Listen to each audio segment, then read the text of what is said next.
All right, good afternoon. Thank y'all for being here. Bye week was productive and good mix of getting our developmental guys some much needed work and keeping the guys that have been playing in the games in shape and also taking some time to rest and recover, which I think is important. We in a scrimmage situation, we let our developmental guys go 3 days last week. Players of the week, so you can have their names. I want y'all to know who did well. The standouts: quarterback Jarrett Dagey. Threw the ball really well. Guy I'm excited about as we move forward with him. Wide receiver Isaiah Esdale. His playing time increased versus Kansas. I think you'll continue to see that. He had a really good bye week as well. On defense, bandit Jared Bartlett. Guy that we're excited about as he continues to gain weight and grow. Showed some really good rush off the edge last week. D-tackle Jalen Thornton, a guy that's playing in the interior. He was disruptive, made a bunch of plays. And then at safety, Tyke Smith. We got him a lot of reps. He's played. He will continue to play. But we got him a lot of reps last week, and I thought it was big for him. Turning our attention to Texas, a very impressive team, 11th ranked team in the country, as you all know. Coach Herman in his third year there. And they've done a really good job recruiting. They're long. That's the thing that sticks out to you is their length. They've got really good team speed. Kind of recap, each individual unit. One of the top special teams in the country. I think they're in the top 10 in special teams efficiency. Their punter's off to a great start. He was number one punter in the country in 2018 coming out, and he's been very good. And the kicker's been extremely consistent over the last 2 years, mainly touchbacks on kickoff, and he's been really solid on field goals. And their kickoff returner is their leading receiver. They've returned one kickoff for a touchdown, and they're a threat in that game. Offensively, one of the best offenses in the country. They've got big numbers, total offense. They're right up there. Scoring offense, they're right up there, well over 40 points a game.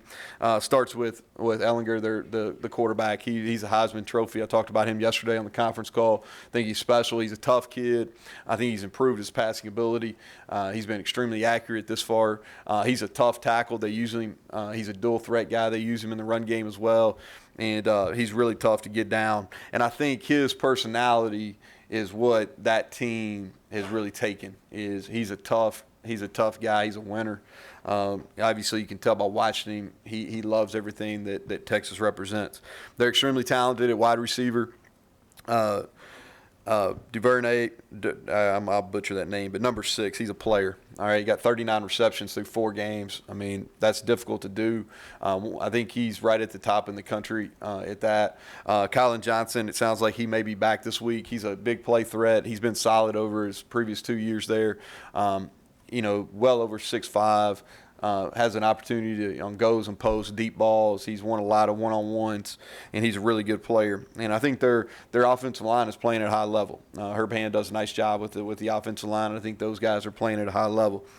Defensively, very multiple, based out of a 3 down front, really heavy. All of them 290 or better on the defensive line.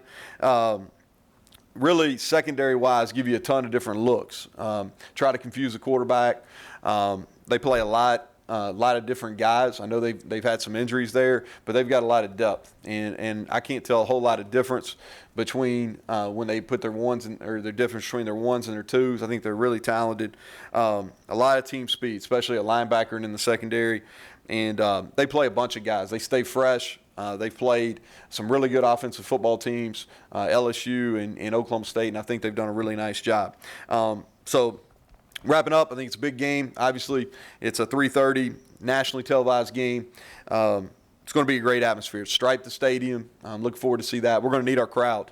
We're going to need our students. I hope they show up in big numbers, and I hope they stay. We're going to need them. The atmosphere, the home field atmosphere advantage needs to be big. I think it's important for us this week. Also recognizing the 50th anniversary of the 1969 Peach Bowl team, 10-1 team. I think Coach Bowden's going to be here, so that's going to be a big deal. Looking forward to meeting some of those guys on Friday night in front of the game.